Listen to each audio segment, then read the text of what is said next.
जोङो खुनु खारनावहाय बे सिभिल हस्पिटालखौ उथायनो होनाय नङा। आमी टिकेटर एगेन्स्ट एफआईआर दियाखै ना एक्टिं दं ना मा बाल दं?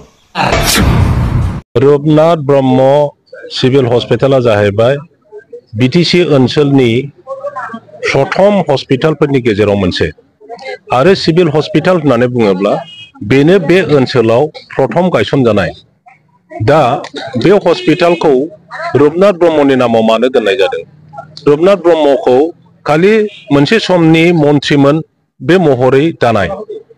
1901 आव जेब्ला पार्टिशन अफ बेंगल जादोंमोन, वेस्ट बेंगल आरो इस्ट बेंगल खालामदोंमोन, बे समावहाय फुराना गवालपारा जिल्लाखौ समग्र बे क'क्राझार, चिरां, बङाइगाव, गवालपारा, साउथ मा होनना बुङो बे गोदान माबाया बेनिफ्राय धुबरी बे जिल्लाखौ बै समावहाय इस्ट बेंगलजों सामिल खालामनो नागिरदोंमोन। दा बे प्रसेस्टाफोरखौ प्रटेस्ट खालामनानै दिनै आसामनि सिङाव आरो इन्डियानि सिङाव जोङो बे फुराना गवालपाराखौ मोननो हादों। दा बेबायदि कन्ट्रिबिउसन गोनां व्यक्तिनि नामावहाय बे हस्पिटालखौ बानायनाय जादों। दिनै बे जायगानि मानसिफ्रा मोजां देहा फाहामनायनि आसा खालामनानै भारत सरकार, आसाम सरकारजों गोबां जुजिनानै आन्दोलन खालामनानै मानसि थैनानै जे जोङो क'क्राझाराव गंसे मेडिकेल कलेज मोननो हाबाय आरो बे मेडिकेल कलेजखौ थांनाय बिपिएफ सरकारनि दिनाव बिटिसि समावहाय हाग्रामा महिलारिनि दैदेननायाव जोङो मोननो हादों। दा बे मेडिकेल कलेज मोननायाव जोङो खुसि। मेडिकेल कलेज जानायनि बिनिमयआव बे क'क्राझार रुपनाथ ब्रह्म सिभिल हस्पिटालखौ जे जोङो खोमानानै लानांगौ बेहाय ओंथि गैया। बेखायनो जोङो बुंदों मेडिकेल कलेज गायसनग्रा मानसि जोङो दा बुंदों जे मेडिकेल कलेजा गोदानै मोजाङै जानांगौ। दानि एकदम गोदान टेक्न'लजि, गोदान गासिबो साइन्स टेक्न'लजिनि आन्दाराव बे मेडिकेल कलेजखौ बानायनांगौ। लोगोसे जोंनि बे रुपनाथ ब्रह्म सिभिल हस्पिटाला जेराव दङ बेवहाय थानांगौ। गोबाव सम आरो मेहनतनि दारैहाय बे माबाखौ सिभिल हस्पिटालखौ लासै लासै बानायनानै दिनैनि रुप जोङो होनो हादों। बेवहाय समग्र अपारेशन खालामनो हानाय दिनै फेसिलिटि फैदों। बेवहाय जिखुनु टेस्ट खालामनो हानाय बेमारिफोरखौ बेवहाय फेसिलिटि खालामनाय जादों। गोबां इनफ्रास्ट्राक्चार बेहाय खालामबाय। दा बेखौ चौकिदारनिफ्राय आरम्भ खालामनानै जेसेबां नार्स डक्टरफोर दङ, टेकनिशियानफोर दङ, गासिबखौबो मेडिकेल कलेजाव एटाच खालामनायनि दिनै सिद्धान्त जादों। बेवहाय जेसेबां मेसिनारिसफोर दङ, लाइ लथरफोर दङ, एयार कन्डिसननिफ्राय आरम्भ खालामनानै टेबुल सियार गासिबो मेडिकेल कलेजाव लांजोबनायनि बेवहाय सिद्धान्त जादों। जोङो बिटिसि बासि हिसाबै आरो स्पेसियेलि बे क'क्राझार जिल्लाबासि हिसाबै बेखौ भेहेमेन्टलि जोङो प्रटेस्ट खालामो, दुखु मोनदों। जोङो खुनु खारनावहाय बे सिभिल हस्पिटालखौ उथायनो होनाय नङा। আগৰ হবাত 100% মই যাম আৰু যিটো কৈছে সেইটোৱে হৈছে। সি গৈ পেলাই এটা সমাধানৰ এটা কিবাহে পদক্ষেপ ল'ব লাগিছিল। তাতে বোলে কৈছে একেবাৰে বাধা দিয়ক, হাল মাৰা শুরু কৰা, গুলি অৰ্ডাৰ দিয়ক, গুলি কৰা, সেইবিলাক ভাষণ হয় নাকি? ইয়াৰ উপৰেও এটা খুব দুখৰ কথাটো যে জয়ন্ত মল্ল ডাঙৰীয়া যি কথা কৈছে যে সেইটো বোলে ঘটনাটো এই ধুবুৰীত আমাৰ কংগ্ৰেছৰ একেবাৰে জ্যেষ্ঠ নেতা লোকসভাৰ MP ৰকিবুল হুছেইন ডাঙৰীয়া যে জিকি গৈছে ধুবুৰীত, সেইটোৰ কাৰণে বোলে মাইনৰিটি মুছলিমসকলে বোলে খুব মানে সাহস পাইছে। এইবিলাক এটা মন্ত্ৰীৰ ভাষণ হয় নাকি? যি ঠাইত ৰকিবুল হুছেইন এই কানেকশ্যনৰ কোনো কানেকশ্যন নাই, এই ঘটনাৰ কোনো কানেকশ্যন নাই, কোনো লেনা দেনা নাই, এই হৈছে ধুবুৰীৰ MP। যদি হ'ব লাগিলেহেঁতেন এই জয়ন্তকে দুচিব লাগিছিল। এই জয়ন্ত ইয়াৰ পৰা জিকি গৈছে, বিজেপিৰ কেন্দ্ৰীয় জয়ন্ত ইয়াৰ পৰা জিকি গৈছে, এই গতিকে উমুক চুমুকে এইটো সাহস পাইছে, এইবিলাক কথা কিয় কোৱা নাই? এই গতিকে এইটো খুব দুৰ্ভাগ্য কথা। এইবোৰ কথা একেবাৰে জয়ন্ত মল্ল ডাঙৰীয়া ক'ব নালাগিছিল। আমি দাবী কৰিছো কংগ্ৰেছৰ পৰা যে খালি অহাকালিৰ মাজত সি যদি নিজৰ বক্তব্য যদি উঠাই নলয়, আমাৰ মাজত ভেদাভেদ কৰাটো, কোনোবা তোমাৰ বোলে কোনোবা আমাৰ বোলে এনেকুৱা ভাষণ হয় নাকি? মুছলিমে হওক, ৰাজবংশী হওক, বেংগলী হওক, বড়োৱে হওক, চবে আমাৰ মানুহ।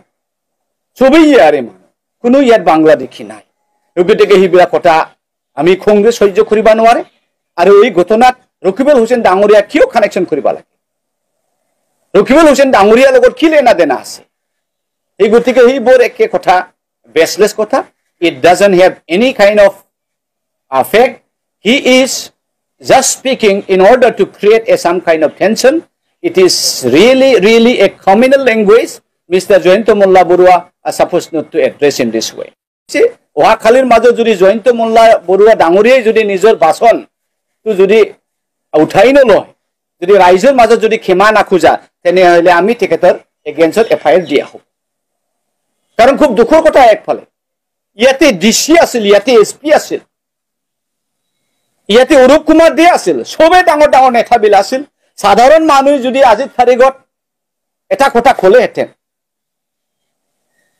এবাৰ যেতিয়া নাকি তিনালিত বম বিস্ফোৰণ হৈছিল মানুহ হত্যা কৰিছিল বম বিস্ফোৰণ হোৱা নাই গুলি হত্যা কৰা আছিল তেতিয়া হুজিৰ এক সপ্তাহ আগৰ হুজি বলে বহুত হাই হাল্লা হৈ আছে এই গতিকে গৰ্জনে কৈছিল যে এইটো হুজি এক্সট্ৰিমিষ্ট হ'ব পাৰে ইয়াৰ কাৰণে এসপিয়ে যে আমাক ইমান মাটি ফুলাই ইমান কথা জবাব লৈছে এইবিলাকিও কথা ক'ব লাগে জাতিৰ মাজত এটা উত্তেজনা কথা কৈছা নহয় তুমি এতিয়া আজিৰ এসপি ডাঙৰীয়া কি ক'ব জয়ন্ত মোল্লা বৰুৱা ডাঙৰীয়াৰ এগেইনষ্টত কি একশন ল'ব আমাৰ এসপি পাৰিবা নাকি আইএনটো সকলৰ কাৰণে আইএনটো জয়ন্ত মোল্লা বৰুৱা ডাঙৰীয়াৰ কাৰণে আৰু আইএনটো গৰ্জন মুছাহাৰীৰ কাৰণে এই গতিকে এসপি ডাঙৰীয়াই যিমান পাৰে ইমান আমাৰ এফআইআৰ টো দিয়াৰ লগে লগে এই ক্ৰিমিনেলক এই ভাৰকাও বাসন দিয়া মানুহ জয়ন্ত মোল্লা বৰুৱা ডাঙৰীয়াক এৰেষ্ট কৰিব লাগিব আমি ডিমান্ড দিছো खुलुमबाय बयखौबो सिखारनायाबो बांद्राय गोबाव जायाखै आंबो मेगनाबो एसे नै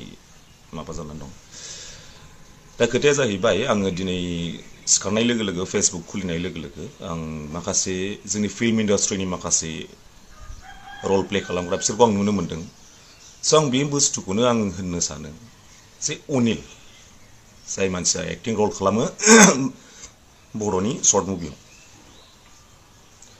हु इज अनिल सोर अनिल अनिलखौ नोंसोरसो बानायदों नोंसोर अडियेन्सफ्रासो बानायदों मा लाब दं ना एक्टिं दं ना मा बाल दङ बिसिनाव ना एक्टिं स्किल्स दं ना मा बाल दं नोंसोर जे बे अनिलखौ जे गोजाव लांहोदों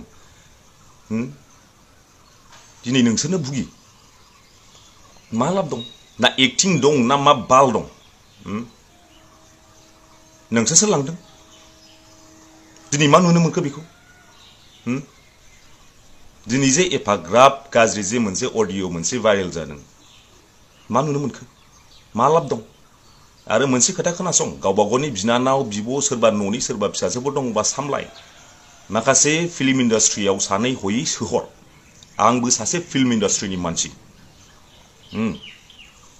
आरो बिसाखौबो आं बुंनो सानगोन बेबायदि जाल्ला माल्ला एक्टर जाल्ला माल्ला माखासे रल प्ले खालामग्राफोरखौ सानै हयै एवार्ड हो लिंहर इनभाइटेसन खालाम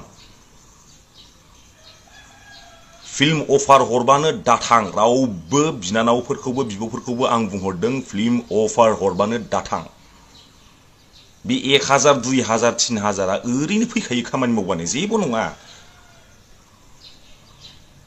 नङा मा सोर फैसा हरनो हानाय इन्डास्ट्रि दंलै बेवहाय जोंनि बर' फिल्म इन्डास्ट्रियाव सोर फैसा हरनो हानाय दङ दिनै जोङो खस्थ' खालामनानै मावो खस्थ' खालामनानै मावहैथों दिनै मा अडिअ भाइरेल जाखो बेथ' बिराद गाज्रि होमबाथ' गाबोन आंनि बिनानाव आंनि सोरबा बिब'फोरखौ आंथ' हगारहरनो गिगोन होमबालाय लाब गैया बेफोरबादि मानसिनि फिल्मखौ बेफोरबादि मानसिनि मुभिखौ नायनानै जेबो लाब गैया दिनैनिफ्राय बाद हो नाम लाथ'बला आङो माखासे मानसिफोरनि फिल्म मुभि नायनायखौ बाद हो जेबो लाब गैया